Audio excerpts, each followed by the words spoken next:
उच्च तंत्र शिक्षण विभाग ग्रंथालय संचालनालय महाराष्ट्राचे मुंबई शासकीय विभागीय ग्रंथालय नाशिक आयोजित राजा राममोहन राय ग्रंथालय प्रतिष्ठान कोलकाता आणि ग्रंथालय संचालनालयाच्या अर्थसहाय्याच्या विविध योजनांविषयी 2 दिवसीय विभागस्तरीय कार्यशाळा या ठिकाणी आता संपन्न होत आहे।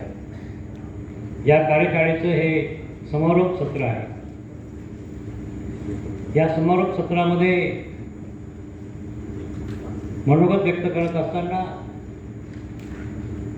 हा कार्यक्रम कसा सुरू झाला इथपासूनची पार्श्वभूमी आठवायला लागलेली आहे।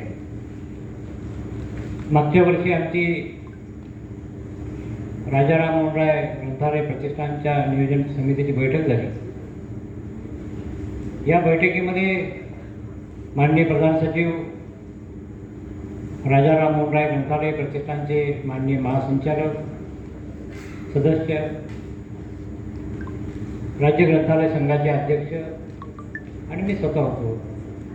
त्यावेळी आमचा असा एक विचार झाला की नवनवीन जी आव्हानं येत आहेत किंवा आपल्या ज्या योजना आहेत या ग्रंथालयांपर्यंत गेल्या पाहिजे, म्हणून आपण कार्यशाळा या घेतल्या पाहिजे। आणि त्यावेळी आम्ही असं ठरवलं की 6 आपले जे विभाग आहेत राज्याचे त्या प्रत्येक विभागामध्ये महसूल विभागामध्ये कार्यशाळा झाली पाहिजे। म्हणून आपण विभागीय जी ग्रंथालय आहेत त्या प्रत्येक शासकीय विभागीय ग्रंथालयाला वेगळं अर्थसहाय्य जे आहे ते देऊन ही कार्यशाळा आपण आयोजित केलेली आहे। जवळपास गेल्या 9 वर्षानंतर ह्या कार्यशाळा आपल्या होत आहेत। ही कार्यशाळा घेताना तुमचं प्रश्नोत्तराचं स्वरूप असलं पाहिजे। जो विषय आहे त्या विषयामध्ये तुम्हाला काही शंका अडचणी असतील त्याचं निरसन झालं पाहिजे असा आमचा आग्रह होता। कार्यशाळा झाली, संभाजीनगरची झाली आणि आपली आता 3री कार्यशाळा नाशिकची होत आहे। पुढच्या आठवड्यामध्ये कोकणाची रत्नागिरीला होत आहे। इथली नाशिकची कार्यशाळा घेत असताना कालपासून मी आपल्यामध्ये उपस्थित आहे। काल जी उपस्थिती होती त्यापेक्षा मला आज थोडी जास्त उपस्थिती पाहायला मिळाली याचा मला आनंद आहे। आणि त्यामध्येही ज्यांची ट्रेन होती ते अपवाद वगळता आपण सर्वजण इथं थांबला त्याबद्दल मी तुमचं मनापासून सर्वप्रथम आभार मानतो। आणि ह्या कार्यशाळेमधून आपल्याला काहीतरी शिकायला मिळालं असेल, काहीतरी नवीन ऐकायला मिळालं असेल, ज्याला आपण आयडियाची कल्पना म्हणतो, अशा काही कल्पना सुचल्या असतील तर ह्या ज्या काही कल्पना आहे ह्या आपण आपल्या ग्रंथालयामध्ये जर राबवल्या आणि वाचक वाढवले, वाचन संस्कृती वाढवली, त्या पद्धतीनं आपण ग्रंथ खरेदी केली, त्या पद्धतीने आपली शासकीय जी कागदपत्रं आहे ती वेळच्या वेळी सादर केली, चेंज रिपोर्ट वेळच्या वेळी केले, ऑडिट रिपोर्ट वेळच्या वेळी केले, तर ही कार्यशाळा सफल झाली। म्हणजे जर LGMS प्रणाली आहे, ग्रंथालय अनुदान व्यवस्थापन प्रणाली, या प्रणालीची मुदत वाढ द्या असे म्हणण्याचे मला पत्र मॅसेज न आल्यास ही कार्यशाळा सफल झाली असं मी मानेन। नाहीतर आता 30 जून तुमची वार्षिक अहवालाची तारीख आहे आणि परत 1 जुलैला असं व्हायला नको की साहेब आजचा वार्षिक अहवाल भरायचा राहिला आहे, थोडी मुदत वाढ द्या, त्याला या कार्यशाळेला काही अर्थ राहील असं मला वाटत नाही। आपण पहिलं जे सत्र ठेवलं होतं राजा राममोहन राय ग्रंथालय प्रतिष्ठानच्या योजना आणि याविषयी जे वक्ते होते आपल्या नाशिकचं भूषण असलेले आणि सध्या दिल्लीला असलेले आणि जवळपास त्यांच्याकडे 17 राज्य असलेले क्षेत्रीय अधिकारी आदरणीय अनंतराव वाघ यांनी खूप सोप्या भाषेमध्ये मराठी भाषेमध्ये आपल्याला उद्बोधन केलं। जर तेच आता दुसरे क्षेत्रीय अधिकारी असते इंग्लिशवाले तर ते आपल्या डोक्यावरून गेलं असतं,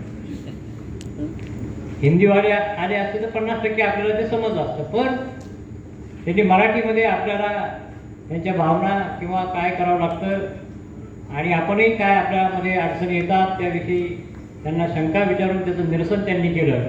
खूप चांगलं असं सत्र घेतलं आणि ते त्या दिवशी उपस्थित होते। आजही आपल्यामध्ये समारोप कार्यक्रमाला उपस्थित आहे. म्हणजे प्रशासनामधला केंद्र शासनाचा अधिकारी 2-2 दिवस आपल्यामध्ये थांबतो, ही खूप मोठी गोष्ट आहे. त्याबद्दल मी त्यांचं मनापासून जाहीर आभार मानतो, कौतुक करतो आणि त्यांना धन्यवाद देतो. अशा वेळी जरा टाळ्या जोरात वाजले की मला वाटतं की ते आपण चांगलं होतं. त्यानंतर त्यांनीच येणेवेळी जे प्रोग्राम राबवले जातात त्याविषयी आपल्याला मार्गदर्शन केलेलं आहे. न्यास नोंदणी कार्यालयाच्या बाबतीमध्ये येणाऱ्या अडचणी यामध्ये वक्ते आले नव्हते, त्यामुळे मी स्वतःच मार्गदर्शन केलं. त्यानंतर आजचा दिवस यामध्ये LGMS प्रणाली ई ग्रंथालय आज्ञावली याविषयी आपले संचालनालयाचे आमचे सहाय्यक संचालक डॉक्टर विजयकुमार जगताप यांनी मार्गदर्शन केलेलं आहे. त्यानंतर प्रभावी वाचन सवयी विकसित करण्यामध्ये ग्रंथालयाची भूमिका आमचे गुरु डॉक्टर राजेंद्र कुंभार सर यांनी आपल्याला विचार व्यक्त केले. त्यानंतर बौद्धिक संपदा अधिकार आणि ग्रंथालये या विषयावरती आपले सेवानिवृत्त ग्रंथपाल आणि आमचे गुरु डॉक्टर मधुकर शेवाळे सर यांनी मार्गदर्शन केलेलं आहे. या सर्वांचा आपण टाळ्यांच्या गजरामध्ये आभार मानायचे आहे. त्यानंतर आपलं जे आत्ताचं सत्र या ठिकाणी संपन्न झालं आहे, हस्तलिखित आणि दुर्मिळ ग्रंथांचं जतन आणि संवर्धन. खरं तर या विषयामध्ये थोडा गोंधळ झाल्याचं माझ्या कानावर आलं मी जेव्हा बाकी आढावा घेत होतो. कारण प्रत्येकाला जाण्याची घाई गडबड. आता ज्यांना खरंच जायची घाई गडबड आहे त्यांचं ठीक होतं, परंतु ज्यांना जायचं नाही त्यांनी आरडाओरडा करण्याची काही गरज नव्हती. हा जो विषय आहे हा आपल्या अत्यंत जिव्हाळ्याचा विषय आहे.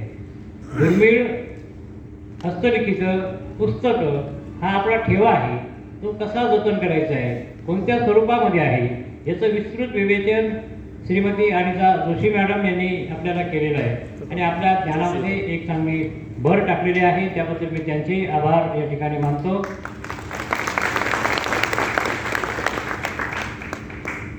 डॉक्टर शरद आव्हाड सर ग्रंथपाल आणि विभाग प्रमुख वीर नाईक महाविद्यालय यांनी आपल्याला या विषयामध्ये मार्गदर्शन करताना doctor Sambhaji Patil sir MIT institute of engineering कॉलेजचे लायब्ररियन यांनी देखील चांगलं मार्गदर्शन केलं. त्याबद्दल मी त्यांचं आभार मानतो. आपण सर्वांनी टाळ्यांच्या गजरामध्ये त्यांचा आभार मानायचा. आणि शेवटच्या याच्यामध्ये नुकतंच त्यांनी मार्गदर्शन केलं आणि चांगली सूचना केली की ही जी माहिती आहे, कार्यशाळा आहे, ही यूट्यूबवर आली पाहिजे. आम्ही इथून पुढच्या ज्या कार्यशाळा आहे या नक्कीच यूट्यूबवर आणू आणि ही जी कार्यशाळा झालेली आहे या कार्यशाळेमध्ये सर्व जी व्याख्यानं आहे, सर्व व्याख्याते आहे त्यांचं व्याख्यानाचं आपण यूट्यूबवरती पाठवून आपल्या सर्वांसाठी विनामूल्य कायमस्वरूपी उपलब्ध करून देण्याची व्यवस्था करू आणि आमच्या ग्रंथालय संचालनाच्या वेबसाईटवर सुद्धा ते ठेवू. आपल्याला सदैव